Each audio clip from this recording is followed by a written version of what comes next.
Hey, this is Time Vice with Checkmate Gaming. I'm going to be doing a little Morgana guide here. First off, the basics: you got your snare on Q, you got your Tormented Soil on W, and you have a Black Shield on E. Your ultimate is a timed snare that's got to keep them all within the range of it. For level 1 through 3, I recommend just last hitting the creeps with your auto attack. Don't auto attack the creeps though, only use it for last hitting, and try to get your wave close to you so that your jungler can gank them and you can harass the opponent without having to worry about their jungler coming out of that lane in the mid and getting you. I wouldn't really harass them too much before level 3 because you don't do much damage and you're gonna waste mana. On Morgana, I play with mana regen runes in yellow and blue. It helps a ton because you don't have to get a tier or a chalice or anything like that. You can just go straight AP and health, which is what you're going to need. You need to be slightly tanky because you're going to take some hits, especially when you do your ultimate. And after that, just get AP and cooldown. Hitting your snare, you're going to want to be always in the diagonals. Never stand directly in front of the creep wave and expect to hit anything. I see that all the time. Morganas just stand right in front of the creep wave and shoot their snare and smack a creep and go back. You want to hit it all the time because it does quite a bit of damage, especially when you hit the soil afterwards. I'm going to be using a teleport here as a ganking device. I try to use it whenever I can to gank, but even if not, you can use it just to buy.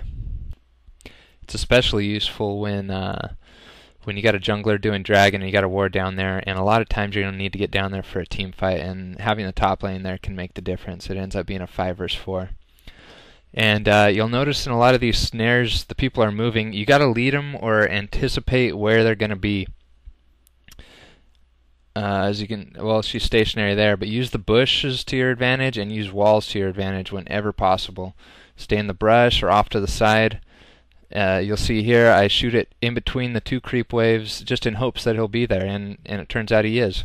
I'm not going to get the kill on him because I didn't have enough damage, and I don't recommend tower diving with Morgana. Your auto attack does nothing. If your spells are on cooldown, just bite the bullet and wait till next time. Also, farm it up. When your Tormented Soil is level 3, you can kill a caster wave by yourself just with the soil.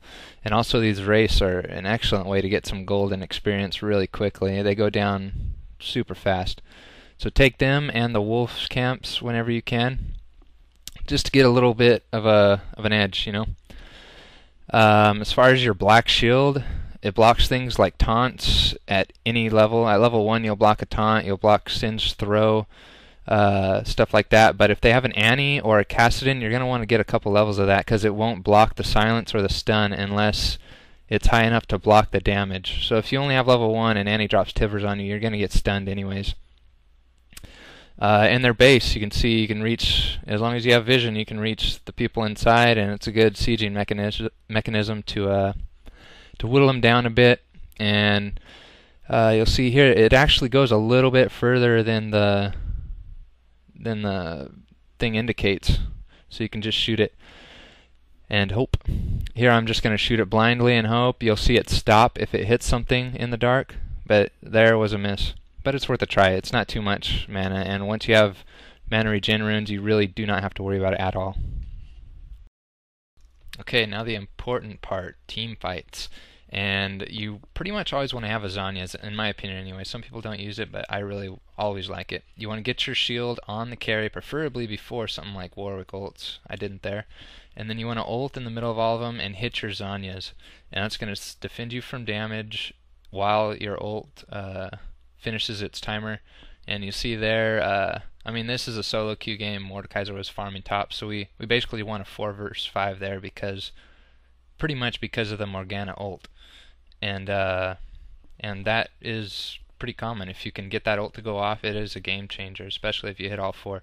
You want to get at least 2 or 3 though, and I think in this next one coming up, maybe I only get 2, but it's 2 of their carries, I think, Kinnan and Sion.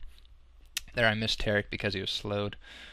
Got the ult off there, and then I go in and I Zhonya's, and even though I'm in tower range, I'm not getting hit because of the Zanyas. It's extremely useful.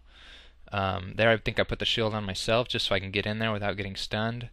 It's up to you, but always use that shield and make sure you pop Zanyas if you buy it. And that's about all I got to say. If you got any questions, just let me know. Yeah, you want to use your ult after another initiation, preferably, to keep them all in it, because they're gonna run like crazy. And as far as items, Banshees is good, Rylai's is good, Rod's good, Zanya's is very, very good. So, hope you liked it. Enjoy.